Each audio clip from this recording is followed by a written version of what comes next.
কারণে আমাদের এখন বর্তমানে জাতীয়ভাবে প্রজ্ঞাপন হয়েছে, যেটা ইউক্যালিপটাস এবং আকাশমণি গাছ, এটাকে ব্যান করা হয়েছে, নিষিদ্ধ করা হয়েছে, যেটি অনেক দিনের দীর্ঘদিনের একটা কথা গিয়েছিল, যেটি বাস্তবায়ন এখন বর্তমানে হচ্ছে। এটা আসলে নিষিদ্ধ করা দরকার ছিল, অনেক আগেই দরকার ছিল, যারা এখন করছে।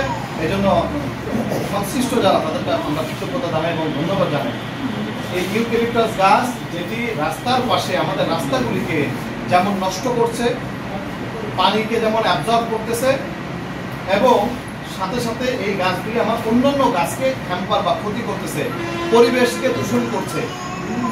আকাশমণির যে রেণু আছে, ফুলের যে রেণুটা আছে, পোলেনটা আছে, এই পোলেন এত হালকা, মানুষের নাকে শ্বাস প্রশ্বাসের ভেতরে যদি ঢোকে, এটা যেমন লাংস ক্যান্সার তৈরি করতে পারে, সাথে সাথে মানুষের যাদের নিউমোনিয়া, শ্বাসকষ্ট আছে যাদের, এদের জন্য খুব অত্যন্ত ভয়ানক এই গাছটি। এই গাছটি তাদের কেন হচ্ছে? বীজটা, এটা ফিউনিক্যাল বলে, নাভি বলে, বীজের সাথে একটা নাভির মতো হলুদ, যেটাকে আসলে আমাদের ভাষায় বলে ভিটিপোরাস জার্মিনেশন।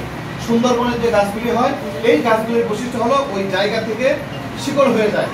যখন শিকড় হয়ে যায় এমন একটা স্টেজে নিচে গিয়ে পড়ে, শিকড়ের ভারীটা ঠিক নিচে গিয়ে পড়ে, এমন সময় পড়ে যে কাদার মধ্যে লেগে যায়, ওটা গাছ হয়ে যায়। আবার দেখবেন আকাশমণির গাছটাও, তার গোটার মধ্যে একটা ফিউনিক্যাল গোটা নাভি থাকে, বাচ্চার সাথে মায়ের নাভি যেমন ইয়ে থাকে, ওইরকম নাভি থাকে।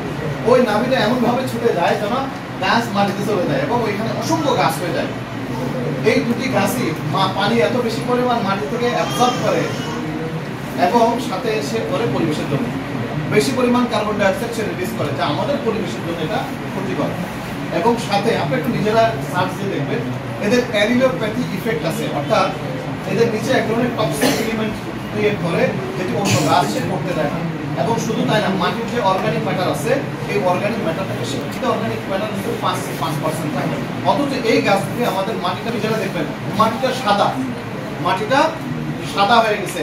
সাদা কেন হয়েছে? কারণ এটা তো সে তার ভিতর যে অর্গানিক ম্যাটার ছিল, মাটির রং হলো মেটে, মাইটা রং বলে, এটা হলো মাটির রং, কিন্তু মাটি হয়ে যায় সাদা। এবং ওর আশপাশে কোনো গাছ হয় না, কারণ সে প্রচুর পরিমাণ পানি উঠানোর কারণে নিচে কোনো গাছ হওয়ার কোনো সুযোগ পায় না। পরিবেশের জন্য ইউক্যালিপটাসের কাছে কোনো পাখি বসে না, বসলে আপনারা আমাকে জানাবেন। কারণ কি? কারণ this is toxic for man, মানে মানুষের জন্য, পরিবেশের জন্য, পাখির জন্য। পাখি কিন্তু সবচেয়ে ভালো, পচা জিনিস পাখি খায় না। পাখির জীবন কিন্তু রাজকীয় জীবন, যদি সে আশ্রয়টা যদি সে ঠিক হয়ে যেত। পাখি সবসময় ফ্রেশ জিনিস খায়। পাখি ওই গাছে বসে না, কারণ তার টক্সিসিটির জন্য সে অক্সিজেন নিতে পারে না ঠিক মতো।